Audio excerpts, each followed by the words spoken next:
surely all historical dramas are basically 85% bollocks, aren't they? Well, you'd hope so.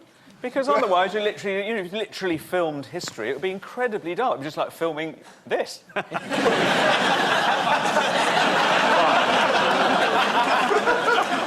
this is...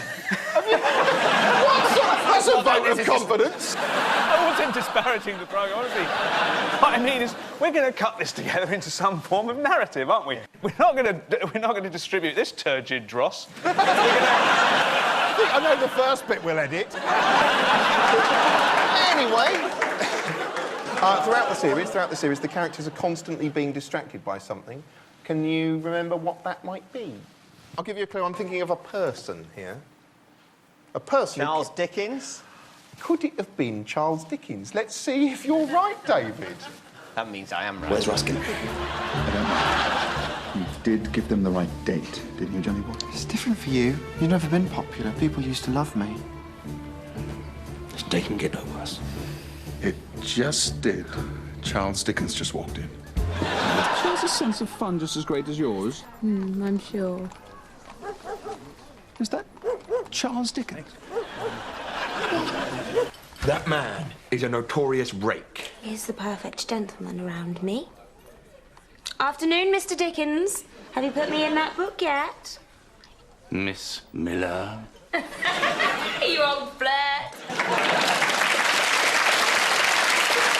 A series of charming and delightful cameos from Charles Dickens there. Of course, in the first draft of the script, it was, good Lord, is that insert contemporary author, check date? It did know it was stupid, though, in a way. I mean, I think this programme knew it was slightly absurd to have Charles Dickens. I think they're sort of being quite knowing. They're almost sort of sitting next to you on the sofa and going, hee-hee. Was Charles Dickens writing a book in the cafe that we saw in that, Yes. in that little scene? Yes, I kept expecting him Did to... at some stage he tell us the title of the book he was writing? Because that would have really made me very joyful indeed. Just putting the finishing touches to Oliver Twist. that house looks rather bleak. Yeah. Large expectations. A tale of 9 cities. When am I going to get this done? Like 2/9 of the way through. Yeah. Fuck it. Yeah. Well, at the end of that, I can tell you that Ben and David are level pegging. Ooh. Join us after the break when we'll show you the world's strangest superhero.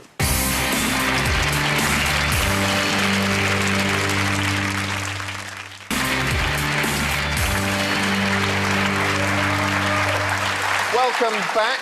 Now, since the dawn of television, viewers have enjoyed laughing at the sight of people tumbling helplessly into water, from It's a Knockout to the hilarious opening scenes of Saving Private Ryan. Now, as a new source of televised slapstick, it's a big Saturday night hit with millions of people tuning in every week. It's called Total Wipeout, and it looks like this. Brightly coloured nincompoop toppling titterfest Total Wipeout might not be the stupidest TV show ever made. No, it may be the stupidest thing created in the whole of human history. The contestants are irritating members of the public, edited like cartoon characters. Their job is to tackle a gigantic obstacle course located in Argentina. It's essentially a live-action version of Super Mario Land being played by someone else for an hour. Yes, an hour of ninnies running, slipping, woo, plummeting, swinging, hoo-hoo, and repeatedly falling in the water. Like this. He done fell in the water. She done fell in the water. He done fell in the water. They done fell in the water. He done fell in the water. He done fell... Oh, you get the f***ing idea. It's hosted by Richard Hammond, thousands of miles away in a studio, and former Swan presenter Amanda Byram, who basically just stands around giggling a lot. He done fell in the water. If you've ever wondered what imbecility Event Horizon might look like, wonder no longer. Not that you'll be able to wonder or even dream after sitting through an hour of this. He done fell in the water.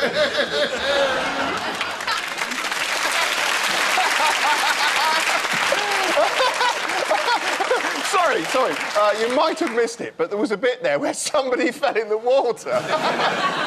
Over 5 million people watch that every week. Why? Because there's nothing else on. They've lost their remote control. I loved it. You loved it? I think it's amazing. I think amazing? I genuinely laugh more watching that than I do most things. It's slapstick. It's just... It's incredible. But it's unrelenting. What's my problem with it is I can see that somebody falling in the water can be funny. It happens again and again and again. It's like a falling in the water machine. They might as well just fire them out with a rapid-fire cannon and suddenly go, ha, ha, ha, who done fell in the water? The only thing, I do think it's quite admirable that they can make a mainstream Saturday night show with a woman getting punched in the face. That is... Yes, I noticed that. It's the only time you're encouraged to laugh at a woman being punched in the face. Ben, what did you make of it? I absolutely loved it. I couldn't stop laughing. The genius, it's a work of certain genius, because what they do is they get incredibly unlikable people, some of them with very little physical prowess. They get them to really, really overstate their capabilities. Then they put them into a basically human mousetrap that they cannot possibly best. And they are just beaten. And then they fall in the water!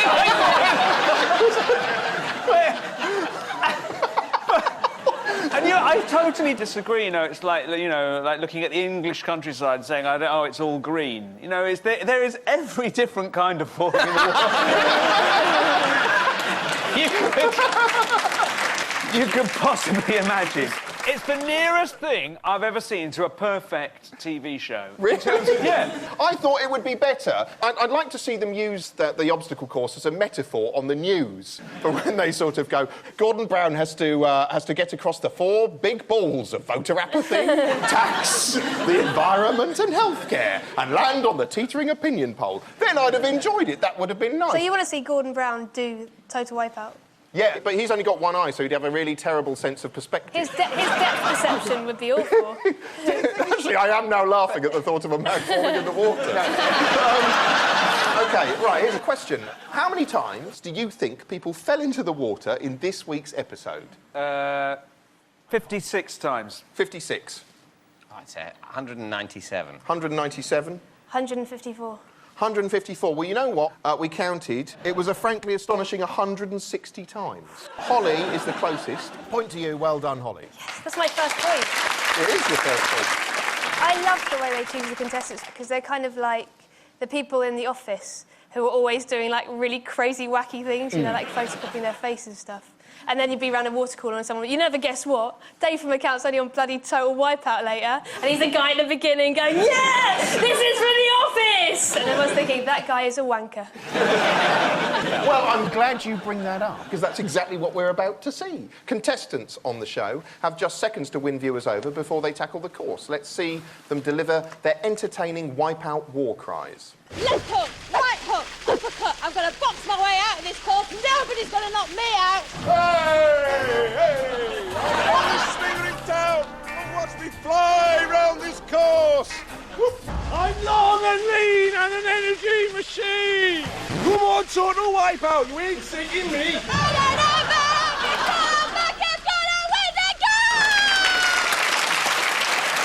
I love the complete lack of conviction. Do you know what I mean? It's that kind of... it's not a lusty war cry. It's something slightly British and forced about What, it like, as well. hooray? Yeah, I'm going to really go for it. Brilliant. Do you think there's any other programmes that would benefit from a shout-out? All of them. Kitchen Nightmares would be pretty good with it if people had to shout out, I'm going to shit in the fridge and not clean for 2 years!